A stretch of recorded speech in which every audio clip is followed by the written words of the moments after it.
Hello again, sisters and brothers of IBW Local 266. Steve Vitale here again, just trying to get a new video to put up on my website. Hopefully you've had a chance to look at the original one that kind of introduced myself and gave you a little idea of what I've been doing for SRP over the years. Um, I'm going to take a little time in this video to explain some of the things that I've been hearing about out there, whether it be at CGS in the Valley with customer service or the line groups or Waterside, substation, all the things that they're dealing with that I think are things that should be dealt with in the office there with as a business manager. One of the things that I'm ready to take over and do. Some of the things I heard about, one of the things with the Southside, I heard that recently, probably during the COVID time, they took away their FR clothing. My question in that is, and why they took it away, and whether the union was involved in that decision or not. What changed? Is it now safe to do their job without that FR clothing? What changed to make it so that they're safe without it? Those are the questions that I'd be asking management. Supervision in their area in that department.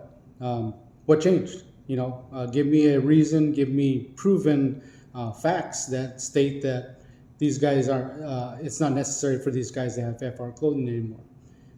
When they were getting FR clothing to begin with, when that FR clothing was issued to begin that program. So what's changed? Is it that we want to save money, or is there truly a reason that they're safe without the FR clothing anymore? So one of the issues I would be looking into, hopefully someone's already talked to management about it and tried to find out what's going on. Maybe they didn't push it enough. They thought, well, maybe they don't. We agree with you. Hey, give me facts. Don't just make decisions without coming to us and explaining to us why, so that the guys in the field know the reasons for the change, and they know what justified that change, right? So then I just taking action without informing these guys the reasons of it. Another thing that they've done is eliminated positions in that same group, in that same department. Took away the operator 4. They still have the equipment that qualifies the employees to be upgraded to an operator 4 or hire an operator 4 in that division. Why do we have equipment sitting in the yard that is still being used, but yet we're not hiring for those positions anymore? Are we eliminating positions, and why are we eliminating positions? Because from what I've heard from the guys in that area, they also believe that they're still being used to operate that equipment. A lot of the work that was being done with that equipment has been contracted out. So my question is, why was it contracted out?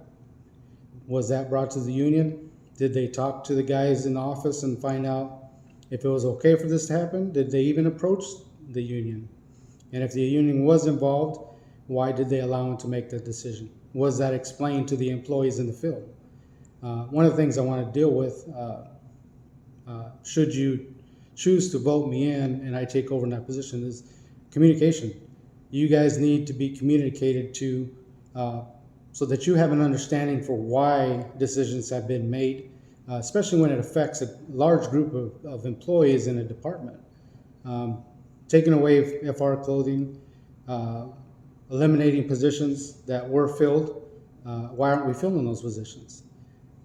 All these questions should be being asked of management. We shouldn't just be allowing them to make these decisions and moving forward with those, taking action and just, hey, this guy retired, so we're not going to replace him. It's a different situation when we're at CGS and they're trying to reduce employees and they're planning to shut the plant down. They have, I wouldn't say they justified it, but they've basically said, because we're only going to be running our units, on a temporary basis each year, we still are yet to see that happen. So we're still questioning that whole idea. We're shorthanded. So these questions need to be asked, and they need to be asked at the highest level of management that has taken this action or have allowed the people down below them to make these decisions. So like I said, when I hear about something that's going on and I don't believe it's according to our contract or it's not fair to the employees, I'm going to look into it. I'm going to find out what's going on and try to make things right. Hopefully, ending up where our employees are on the high end of the stick on that one. In other words, we're going to work it out to we know what's happened and why it's happened, and you guys are satisfied with the answers.